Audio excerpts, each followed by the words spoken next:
E questo è il fiore dal partigiano, molto per la libertà. Questo è il fiore del partigiano, molto per la libertà. Wesh le gaze, Georgie à l'appareil, bah écoute, bien rentré. C'était un petit rappel du moment le plus émouvant d'hier, là, quand on a fait péter Bellaccia le long du front de mer pour se rendre au stade. Je m'imaginais pas te voir en larmes. Non pas que c'est rare de te voir en larmes, mais je te savais pas autant à fleur de peau au moment de revenir à La Rochelle. Ça m'a fait quelque chose. Franchement, Orlando, voilà, je t'envoie plein d'amour. T'as été, t'as été brave vraiment, lors du village de l'eau et lors de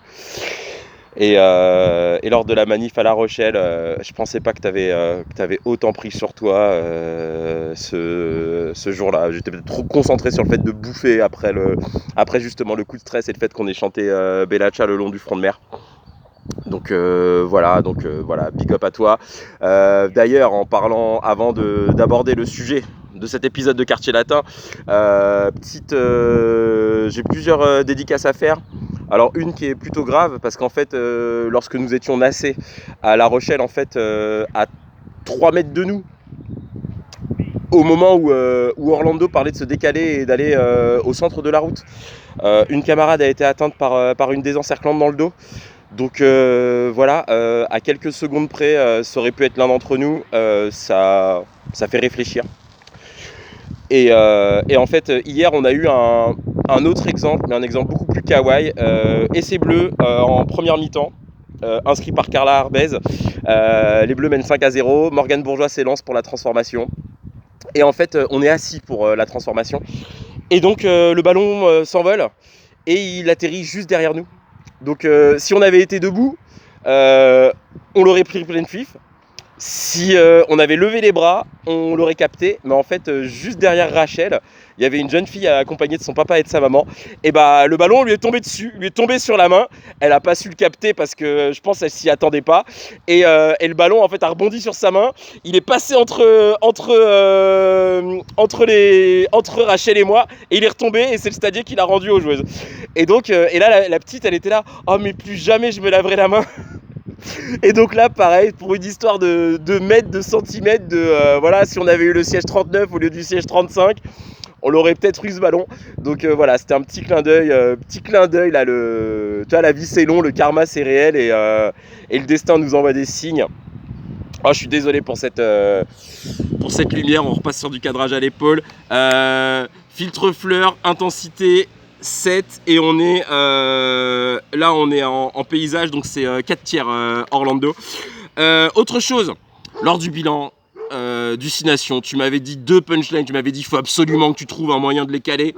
Et quand on a tourné, t'as même pas, la prise elle était tellement fluide et tu savais que j'avais tellement de trucs à faire après que t'as pas réagi. Mais en fait, les 2 punchlines que tu voulais absolument voir dedans, on les a zappés. Alors il y en a une qu'on a mis sur Facebook, on ne dira pas laquelle, retrouvez-la. Et il y en a une en fait que j'ai complètement oublié. Et tu sais, à la fin, quand je suis là, putain, j'ai oublié un truc. Bah voilà. Donc, c'est l'occasion de réparer le truc. Nous, en tant que Rutabagarre, sur Netflix, on n'est pas team Breaking Bad, on n'est pas team Walking Dead, on n'est pas team Peaky Blinders, même si tout le monde nous dit qu'il faut qu'on les regarde, peut-être un jour on les regardera. On n'est pas team 6 Nations Full Contact, on est team Stranger Things. Ça, c'est le... Enfin voilà, la saison 3 de Stranger Things, c'est un putain de chef-d'œuvre. Et c'est très bien qu'on en parle aujourd'hui en fait, parce qu'on disait, mais tu vois, nous sur Netflix, on s'en fout de 6 Nations Full Contact. Parce qu'en fait, les mecs nous montrent bien ce qu'ils veulent nous montrer, mais il n'y a pas de. On n'a pas accès aux discussions stratégiques, on n'a pas accès aux discussions tactiques. Donc en fait, c'est pas intéressant. Alors que dans Stranger Things, ils passent leur temps à élaborer des théories, faire des hypothèses et produire de la tactique pour essayer de l'appliquer ensuite. Et ensuite, on voit si ça marche ou si ça marche pas. Et bah, nous, c'est ça qu'on attend si jamais on doit suivre des formats sur le rugby autres que les matchs. et des conférences de presse. C'est des endroits où on aborde la partie stratégique du bail. C'est pas le cas sur 6 Nations Full Contact, c'est le cas sur Stranger Things. Est-ce qu'elle est sur le... Oui, elle est là. Force à toi Maxine, on t'aime d'amour. Force à Robin aussi, force à Jonathan, qui sont nos 3 personnages secondaires préférés. Bien sûr, vous allez nous dire, mais il y a Will, il y a... oh là là, mais il y a Will, il y a le flic, il y a Winona Ryder, il y a Eleven. Oui, ils ont des super pouvoirs, machin et tout, mais voilà, nous on va pas. C'est pas ça qui nous intéresse le plus, c'est vraiment aussi tous les personnages secondaires. Et les personnages secondaires, ils font beaucoup plus écho. On s'identifie beaucoup plus, puisqu'ils n'ont pas de super pouvoirs. Ils font avec ce que la nature leur a donné et avec ce que le destin leur balance à la face. Et on trouve que ces 3 personnages-là, ils sont géniaux. Voilà, Maxine, j'espère que les scénaristes n'en finiront pas avec toi dans la saison 5. On t'aime trop. Donc voilà, grâce à toi, on se remet à écouter du Kate Bush, quoi. Donc voilà, là-dessus. Et donc, j'arrête les conneries. D'ailleurs, merci pour les victoires que je vous ai infligées, les défaites que je vous ai infligées au jeu de plateau Stranger Things. Et on va pouvoir passer justement sur une partie plus stratégique. Donc, le 15 de France, nous sommes le dimanche 30 mars, il est quelque chose comme 11h du matin. Le 15 de France a gagné en Irlande 27-15 et a disposé du 15 d'Écosse 38-15 hier. Un match, voilà, on a fait les comptes rendus sur Facebook. On l'a pas revu à la télé, donc on va rester sur notre impression terrain. Et voilà, l'idée c'est de voir tactiquement ce qui est intéressant dans ces matchs-là. Le match contre l'Irlande, alors, premier point qui est super intéressant, la défense. Les Bleus, même si elles encaissent 3 essais, elles ont su rendre la tâche pénible aux Irlandaises. Elles ont su s'arc-bouter à 14 contre 15 et elles ont esquissé le début, alors je dirais pas d'un retour aux fondamentaux, mais d'un rugby où on ne s'occupe pas que de jouer. Rappelez-vous, le tournoi 2024, il y a énormément de passes après contact, il y a énormément de vitesse, de recherche de franchissement.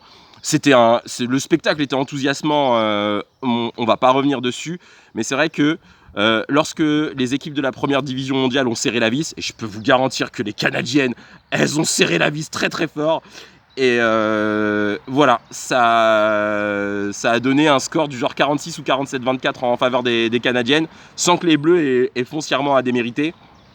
Le 3e match, pareil, contre la Nouvelle-Zélande. La Nouvelle-Zélande passe à carton bleu. Les Néo-Zélandais se sont passés les nerfs. Et donc, en plus du renouvellement de l'effectif, voilà, il y a des joueuses qu'on ne voit pas cette année au sein du 15 de France. Je pense à Gaëlle Hermé notamment. Il y a vraiment toute une logique de sélection. Alors, pas sur la forme, mais sur la régularité des performances en championnat. Et donc, ce qui fait que Carla Arbez revient en grâce au poste d'ouvreuse, que Morgane Bourgeois s'installe à l'arrière. Et donc, il y a une nouvelle, je dirais pas un nouveau ranking, parce que j'ai pas envie de parler comme ça, mais il y a un nouveau cadre qui se crée autour de la sélection. Là, vraiment, je pense que Monsieur Mirande et Gaël Mignot sont en train de mettre leurs pattes là-dessus, et c'est très très bien. Et donc, je pense qu'ils se sont rendus compte que justement, le travail sur la défense était super important pour pouvoir prétendre exister au plus haut niveau et ensuite se donner suffisamment d'espace de sérénité et d'espace sur la pelouse pour se lâcher des ballons. Les 3 essais de la seconde mi-temps, notamment celui de Séraphine Okemba où Kelly Arbé fixe sa vis-à-vis et fait sa petite son petit offload. C'était du cousu humain, c'était magnifique. Mais voilà, donc ce retour aux fondamentaux, sans occulter l'état d'esprit positif, sans occulter l'alternance des formes de jeu, il est génial. Pareil, 19 à 16-7, renvoi d'un but pour les Écossaises. Et là, on a eu le grand moment d'hier, le dropasso de Pauline Bourdon-Sansus. Les Écossaises qui ont passé leur après-midi en fait dans leur camp à taper tout droit. Elles ont quasiment jamais dégagé en touche.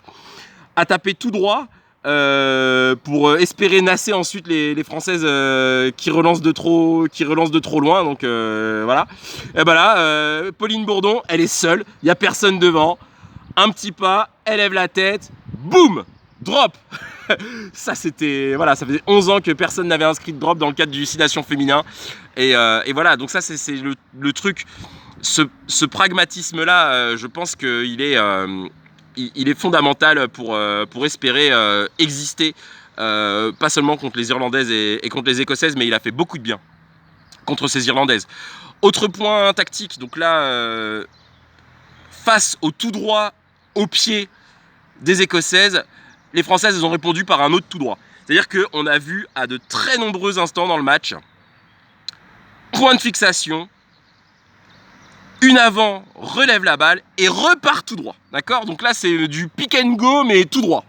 Du pick and go straight. Je sais pas comment on dit ça. Mais ouais, et ça, c'était. Ça a fait reculer les Écossaises. Ça a pu resserrer leur défense. Et donc, ça a ouvert des espaces aux extérieurs qui étaient très intéressants. Dernier point tactique qui a été très intéressant contre les Irlandaises. Il y a 2 essais. Le premier inscrit par Gabriel Vernier, qu'on embrasse et qu'on remercie d'avoir eu la sympathie de discuter avec nous devant le quart des Bleus. À un moment, les Bleus sont devant la ligne en tout début de match. C'est une séquence de pilonnage. Je pense qu'il y a 3 temps de jeu des avants. Ça passe pas. Gavi Vernier s'approche du ruck. Pauline, je vais faire un truc. Pauline Bourdon repasse la balle à une avant. Repilonnage, plaquage, ruck. Elle sort le ballon. Course rentrante de Gabi Vernier. Et c'est imparable.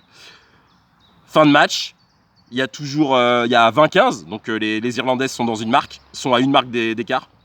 Et là, il y a une sublime course de Morgane Bourgeois, un franchissement net. Et en fait, là, c'était pas une course rentrante, c'était une croisée avec son ailière. Mais du coup, quand tu croises avec ton ailière, qu'est-ce qu'elle fait? Elle fait une course rentrante. Et derrière, elle arrive le ballon arrive à être libéré. Là aussi, c'est les fondamentaux, c'est-à-dire que Mélisande Liorins, elle est seule devant les défenseurs, donc elle s'applique à libérer proprement son ballon. Les avants évitent le contre-ruck irlandais, le ballon sort. Émilie Boulard finit le travail. Voilà, 27 à 15, terminé, bonsoir, match à la glacière. Donc ça, c'était très important. Donc les séries de pilonnage dans l'axe, savoir répondre aux coups de pied tout droit des botteuses adverses, la capacité à donc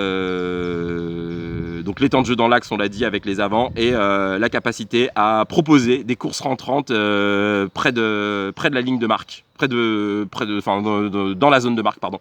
Donc ça, c'est des petits points dont je pense les Italiennes peuvent s'inspirer pour espérer défaire les Irlandaises puis les Écossaises.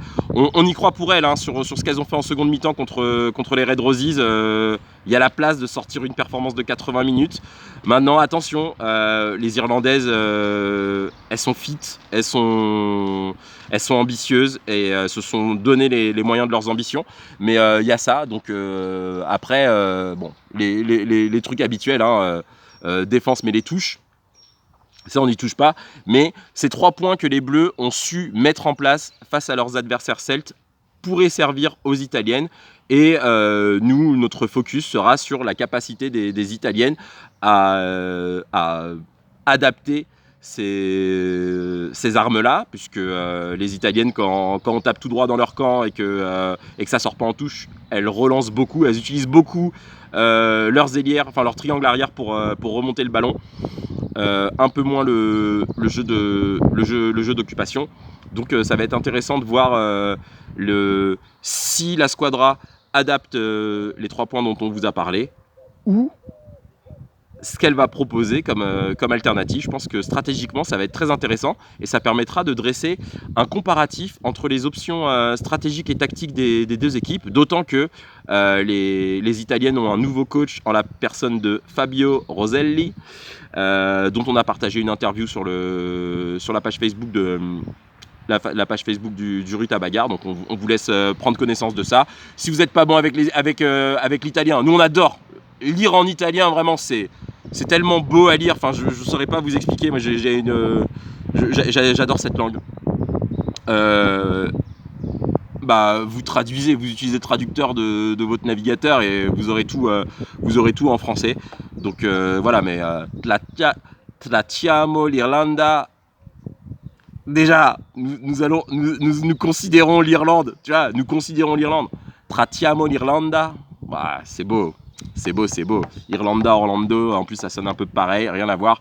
Donc voilà, ça va être le focus tactique de cet après-midi. Nous on sera devant la télé, chacun de notre côté. Hein. Rachel, me semble-t-il, est partie ce matin de La Rochelle pour rentrer à Chinon.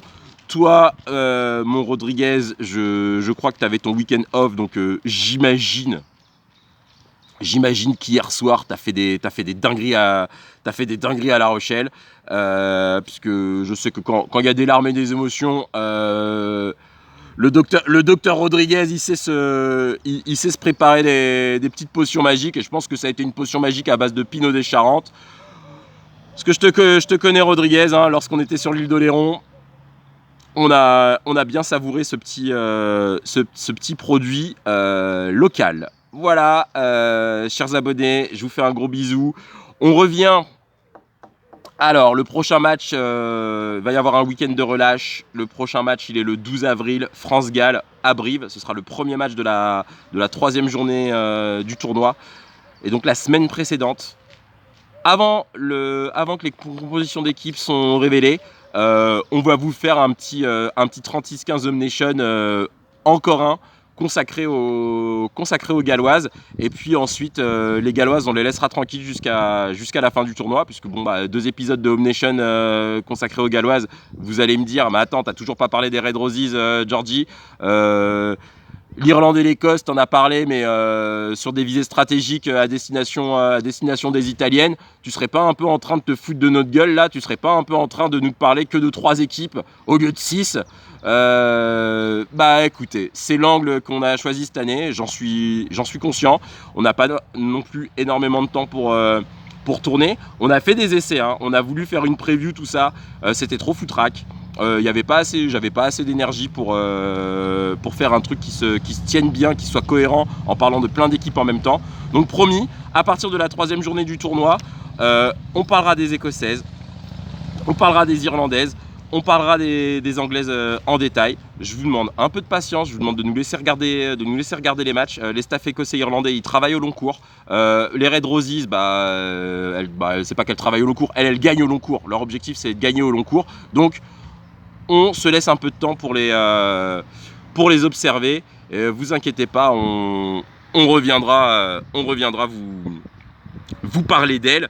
Et il y a plein de choses qu'on vous garde au chaud depuis le mois de janvier, qu'on pourra aborder justement, qu'on pourra égrener au fur et à mesure de l'emballement final de ce 6 nations féminin. On vous remercie de nous suivre, même si vous êtes beaucoup moins nombreux que sur le contenu des garçons. Donc bougez-vous le cul. Cliquez sur les vidéos, donnez-nous du watch time, donnez-nous de la force, parce que voilà, il reste encore 7 épisodes pour cette 3e saison de 36-15 Home Nation et de Quartier Latin, et on compte bien régaler, donc prouvez-nous qu'on régale. Salut.